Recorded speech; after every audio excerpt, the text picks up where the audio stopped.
American airlines വിമാനവും army ഹെലികോപ്റ്ററും കൂട്ടിയിടിച്ചുണ്ടായ ദുരന്തത്തിൽ ഇതുവരെ 40 മൃതദേഹങ്ങൾ കണ്ടെത്തിയെന്നാണ് അമേരിക്കയിൽ നിന്ന് വരുന്ന വാർത്തകൾ. വാഷിംഗ്ടൺ DC മേഖലയിലെ തിരക്കല്ല, എയർ ട്രാഫിക് നിയന്ത്രിക്കുന്നവരുടെ കഴിവില്ലായ്മയാണ് ഈ ദുരന്തമുണ്ടാക്കിയെന്നാണ് അമേരിക്കൻ പ്രസിഡന്റ് ഡൊണാൾഡ് ട്രംപ് പറഞ്ഞത്. കാരണം 30 സെക്കൻഡ് മുൻപിൽ വെച്ച് മാത്രമാണ് ഈ പൈലറ്റിന്, അതായത് ഈ ഹെലികോപ്റ്റർ ഓടിച്ചിരുന്ന ആളിന്, പൈലറ്റിന് എയർ ട്രാഫിക് കൺട്രോളിൽ നിന്ന് മുന്നറിയിപ്പ് വന്നത്. അത് അവർ ലേറ്റായി പോയി എന്നാണ് ഇപ്പോൾ പറയുന്നത്. അമേരിക്കയിലെ ന്യൂ ജേഴ്സിയിൽ നിന്ന് മധു കൊട്ടാരക്കര തത്സമയം ചേരുകയാണ്. മധു, ഗുഡ് മോർണിംഗ്. മധു, ആരും രക്ഷപ്പെട്ടിട്ടില്ല. ഏതാണ്ട് 60-ലധികം ആളുകൾ ഈ സംഭവത്തിൽ മരിച്ചുപോയി എന്നാണ് വിവരം. എന്നാൽ ഡൊണാൾഡ് ട്രംപ് കടുത്ത വിമർശനവുമായി രംഗത്ത് വന്നിട്ടുണ്ട്. എയർ ട്രാഫിക് കൺട്രോളിൻ്റെ പരാജയം ഈ കാര്യത്തിലുണ്ട് എന്നാണോ അമേരിക്കൻ വാർത്താമാധ്യമങ്ങൾ റിപ്പോർട്ട് ചെയ്യുന്നത്? Good morning SKN. Air traffic കൺട്രോളിന്റെ പരാജയത്തിലേക്കാണ് ഈ പ്രാഥമിക റിപ്പോർട്ടുകൾ ചൂണ്ടിക്കാണിക്കുന്നത്. വാഷിംഗ്ടൺ DCയിലെ റെയ്ഗൻ എയർപോർട്ടിൽ ഇന്നലെ നിലത്തിറങ്ങുവാനുള്ള ശ്രമത്തിനിടയിലായിരുന്നു അമേരിക്കൻ എയർലൈൻസും സൈനിക ഹെലികോപ്റ്ററും കൂട്ടിയിടിച്ചത്. 60 യാത്രക്കാരും അതുപോലെ വിമാനത്തിൽ 4 ക്രൂ മെമ്പേഴ്സും ഈ സൈനിക ഹെലികോപ്റ്ററിൽ 3 പേരും ഉണ്ടായിരുന്നു. ഇവർ മുഴുവൻ പേരും കൊല്ലപ്പെട്ടതായിട്ടാണ് ഇപ്പോൾ കണക്കാക്കപ്പെടുന്നത്.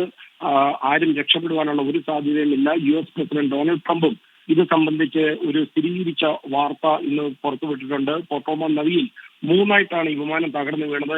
ഇതിൽ നിന്ന് മൃതദേഹങ്ങൾ കണ്ടെത്തുവാനുള്ള ശ്രമങ്ങളായിരുന്നു കഴിഞ്ഞ 20 മണിക്കൂറായിട്ട്. ഇതുവരെ 40 മൃതദേഹങ്ങളാണ് പുറത്തെത്തിച്ചിരിക്കുന്നത്. ഇന്ന് അല്പമണിക്കൂറുകൾക്ക് മുമ്പ് വെളിച്ചക്കുറവ് മൂലം തൽക്കാലം നിർത്തിവെച്ചിരിക്കുകയാണ്. നാളെ വീണ്ടും ഈ തെരച്ചിൽ തുടരും. വിമാനത്തിലെ ആശയവിനിമയങ്ങൾ ഉൾപ്പെടെയുള്ള സുപ്രധാന വിവരങ്ങളൊക്കെ അടങ്ങിയ 2 ബ്ലാക്ക് ബോക്സുകൾ ഇപ്പോൾ കണ്ടെത്തിയിട്ടുണ്ട്.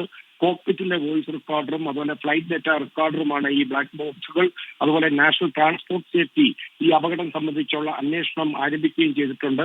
ഹെലികോപ്റ്ററുമായിട്ട് ഇതിനെ താരതമ്യം ചെയ്യുമ്പോൾ വിമാനത്തിലെ പൈലറ്റിന് ചുറ്റും കാണുന്നതിന് പരിമിതികളുണ്ട്. അതായത് ബ്ലൈൻഡ് സ്പോട്ടുകൾ കൂടുതലാണ്. അതുകൊണ്ട് തന്നെ ഈ സൈനിക ഹെലികോപ്റ്ററിലേക്കാണ് ഈ ദുരന്തത്തിന്റെ കാരണമെന്ന നിലയിലാണ് വിദഗ്ധർ ഇപ്പോൾ വിരൽ ചൂണ്ടുന്നത്. എയർ ട്രാഫിക് കൺട്രോൾ ടവറിലെ സ്റ്റാഫിംഗ് ഷോർട്ടേജിലേക്കാണ് ഫെഡറൽ ഏവിയേഷൻ അഡ്മിനിസ്ട്രേഷന്റെ പ്രാഥമിക റിപ്പോർട്ടുകൾ വ്യക്തമാക്കുന്നത്. അതായത് ഇന്നലെ രാത്രി 2 പേരുടെ പണി ഒരാളായിരുന്നു കൈകാര്യം ചെയ്തിരുന്നത്.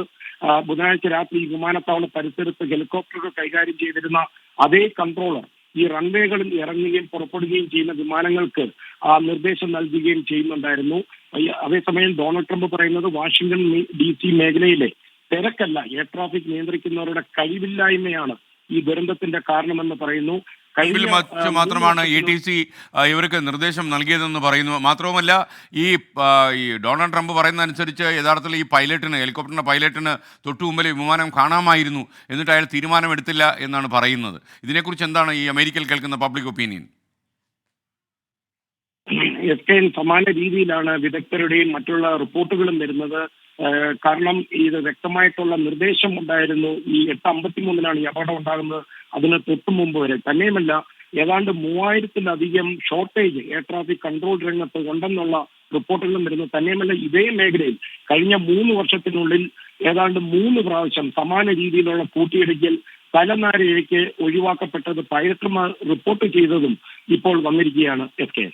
ഓക്കെ, താങ്ക് യു മധു കൊട്ടാരക്കര. എന്തായാലും അമേരിക്കൻ എയർലൈൻസിൻ്റെ വിമാനം ലാൻഡ് ചെയ്യാൻ ശ്രമിക്കുന്നതിനിടയിലാണ് ഒരു ഹെലികോപ്റ്റർ വന്ന് കൂട്ടിയിടിച്ച് ഇത്രയധികം ആൾക്കാർ മരിച്ചത്. 60-ലധികം ആൾക്കാർ ഈ അമേരിക്കൻ എയർലൈൻസിൻ്റെ ഈ ഫ്ലൈറ്റിലുണ്ടായിരുന്നു. അപ്പോൾ അവരിൽ മുഴുവൻ പേരും കൊല്ലപ്പെട്ടു എന്നാണ് മനസ്സിലാക്കാൻ കഴിയുന്നത്. ആരും രക്ഷപ്പെടാൻ ഒരു സാധ്യതയുമില്ലെന്നാണ് ഇപ്പോൾ അമേരിക്കയിൽ നിന്ന് വരുന്ന കണക്കുകൾ.